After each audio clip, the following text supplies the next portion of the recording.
Welcome to the Transdermal via Sublingual podcast.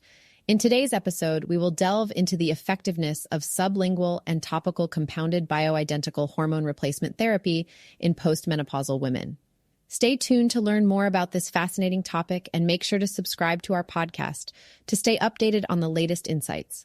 In today's episode, we'll cover the effectiveness of sublingual bioidentical hormone replacement therapy in reducing symptoms in postmenopausal women, the differences between oral and transdermal estrogens, and the effectiveness of transdermal hormone replacement therapy in preventing postmenopausal osteoporosis and improving metabolic risk markers.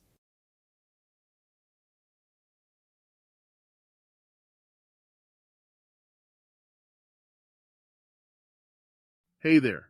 Today we're going to dive into a recently published study that evaluated the effectiveness of sublingual and topical compounded bioidentical hormone replacement therapy for the treatment of vasomotor, mood, and other quality of life symptoms in postmenopausal women. Previous studies have shown that compounded bioidentical hormone replacement therapy can be effective in improving menopausal symptom relief, but there hasn't been much research into the effectiveness of different routes of administration. The objective of this particular study was to fill that gap and determine the effectiveness of sublingual and topical bioidentical hormone replacement therapy. So what did they find? Well, the study was a prospective, observational cohort study of women over the age of 18 who received a compounded sublingual or topical bioidentical hormone replacement therapy preparation between January 1st, 2003 and October 1st, 2010 in a community pharmacy. They collected data on patient demographics, comorbidities, hormone regimens, and therapeutic outcomes. Patients rated their vasomotor, mood, and quality of life symptoms at baseline, at 1 to 3 months follow-up, and at 3 to 6 months follow-up. A total of 200 patients met the study criteria, with 160 receiving topical therapy and 40 receiving sublingual therapy. The majority of sublingually treated patients, 70%, received an estrogen combination and 100% received progesterone. Nearly half, 43%, of the topically treated patients also received an estrogen combination and 99% received progesterone. The results showed that patients who received sublingual therapy experienced significant reductions in moderate to severe symptoms for a variety of areas, including hot flashes, night sweats, irritability, anxiety, emotional lability, sleep disturbances, memory loss, fatigue, and libido. These reductions were seen at both the 1 to 3 month and 3 to 6 month follow-up periods. On the other hand, patients who received topical therapy did not experience significant symptom reductions at 1 to 3 months follow-up, but did experience significant reductions in emotional ability, irritability, and night sweats at the 3 to 6 month follow-up period. Overall, the study suggests that sublingual bioidentical hormone replacement therapy is more effective in reducing vasomotor, mood, and quality of life symptoms experienced in postmenopausal women than topical therapy. So there you have it. Hope this summary was helpful in shedding some light on this interesting study.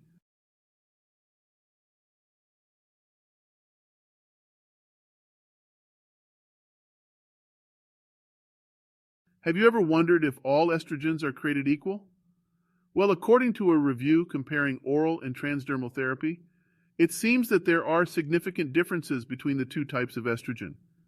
These differences could impact the clinical efficacy, potential side effects, and overall risk profile of different hormone therapy options.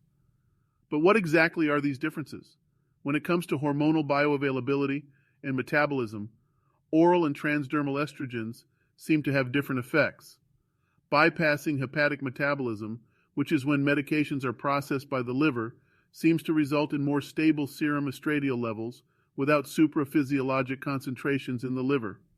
Interestingly, transdermal hormone therapy may have less pronounced effects on hepatic protein synthesis, such as inflammatory markers, markers of coagulation and fibrinolysis, and steroid-binding proteins, while oral hormone therapy has more pronounced hypercoagulant effects and increases synthesis of C-reactive protein and fibrinolytic markers. But that's not all. Both oral and transdermal delivery systems have beneficial effects on high-density lipoprotein cholesterol to low-density lipoprotein cholesterol ratios, with oral coming out on top. However, the transdermal system has more favorable effects on triglycerides. Additionally, incidence of metabolic syndrome and weight gain appears to be slightly lower with a transdermal delivery system. So what about testosterone levels?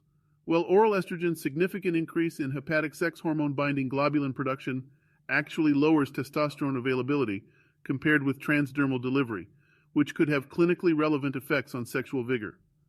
It's worth noting that while these findings are fascinating, neither results nor study designs are uniform. Nevertheless, understanding the differences between oral and transdermal hormone therapy options is an important step in making informed decisions about your health.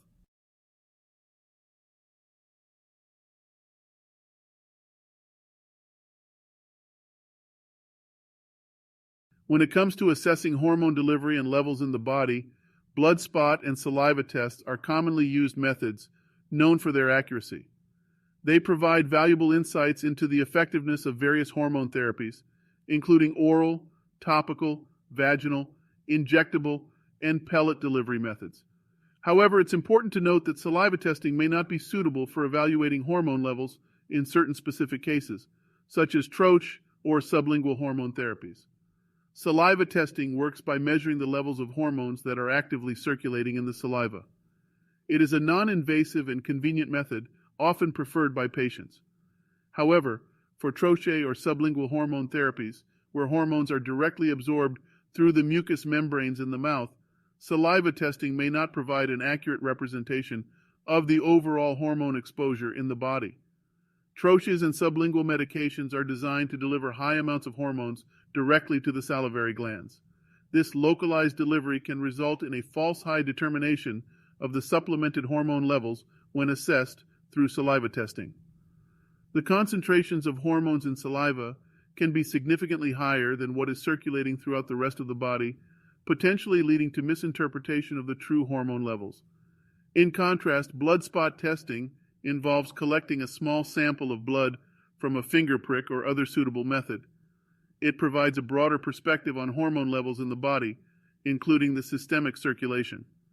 Blood spot testing allows for a more comprehensive assessment of overall hormone exposure, making it a more reliable option for evaluating troches or sublingual hormone therapies. It's important for healthcare providers to be aware of these nuances when selecting the appropriate testing method for monitoring hormone levels in patients undergoing specific hormone therapies. By utilizing the most suitable testing method, accurate assessments can be made, ensuring that patients receive optimal hormone treatment and care.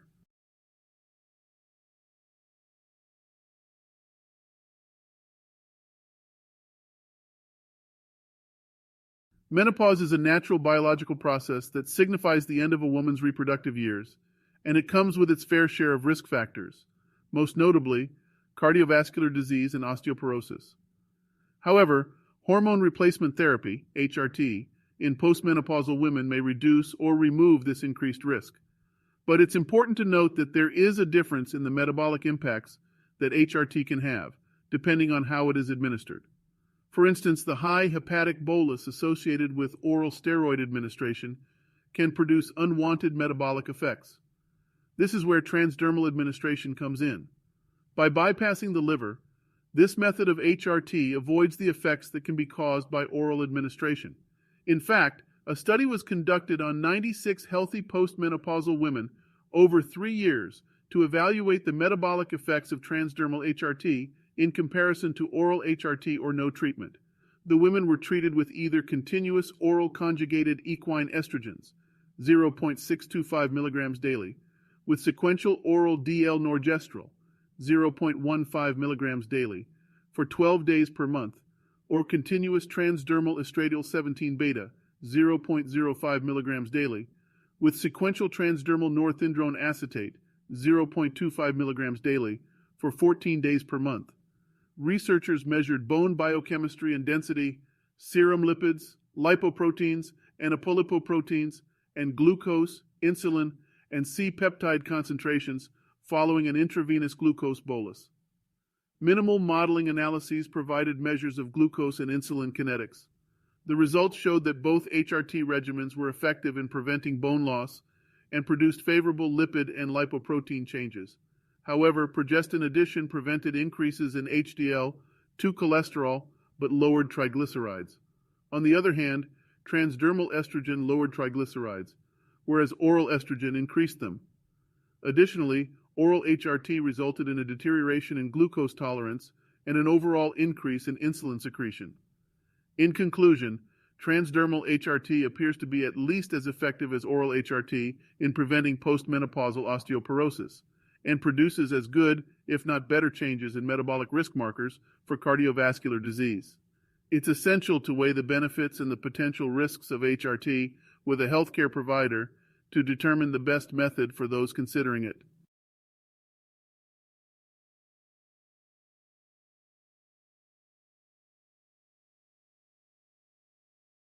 Today we discuss the effectiveness of sublingual and topical hormone replacement therapy for postmenopausal women, the differences between oral and transdermal estrogens and their implications, and the benefits of transdermal hormone replacement therapy for preventing postmenopausal osteoporosis and improving metabolic risk markers.